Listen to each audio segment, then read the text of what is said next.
Hello and welcome to another episode of the Monday Book Club. I'm Zoe Kirk-Robinson and this week we're looking at Stieg Larsson's The Girl with a Dragon Tattoo.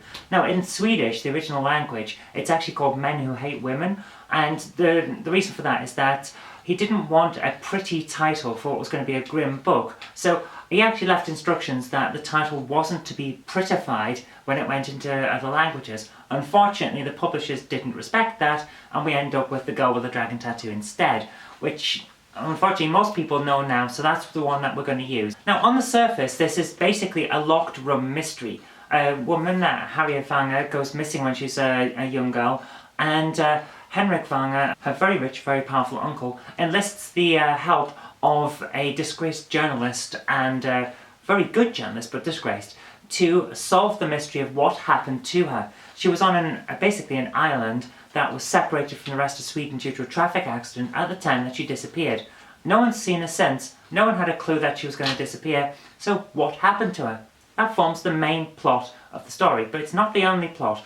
This book is full of twists and turns and interlinking plots. The other main one is due to the fact that there are an awful lot of murders that have happened over the last few decades in Sweden, and it appears to be linked in some way to the area that the Wanger family are in, and possibly the Wanger family themselves. And that forms the other main plot. What's going on here? So the journalist Mikael von Blomqvist, and I probably am going to have messed that up, I'm not very good at Swedish, he is trying to solve both these mysteries at the same time. Are they interlinked? Are they not? As the book goes on, you find out.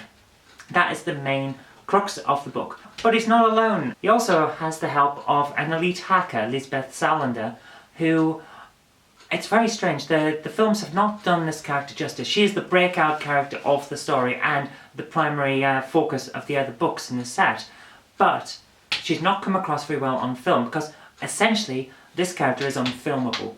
She's in her 20s, she's a social misfit, she is raging against the world, but she looks like she's 14.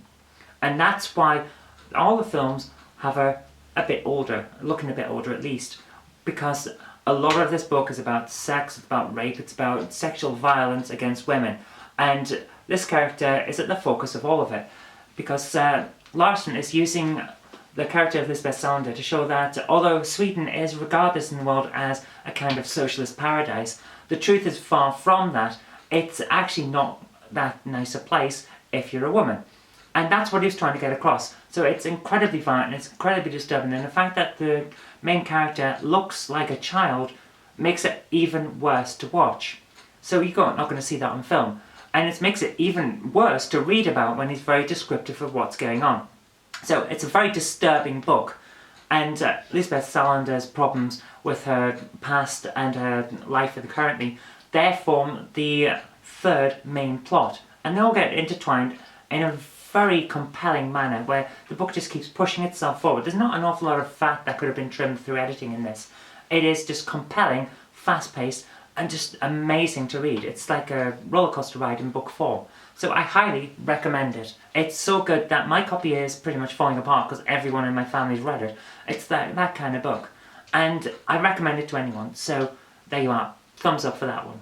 Anyway, that's all we've got time for this week, so thank you very much for watching. I hope you did like this, and if you did, remember to click the like button, share it with your friends so that they'll know a good book too when they see it, and do subscribe for future videos because there will be more in the future. But until next time, I've been Zoe Kirk-Robinson, you've been watching the Monday Book Club on ZJKR, and I'll see you next time.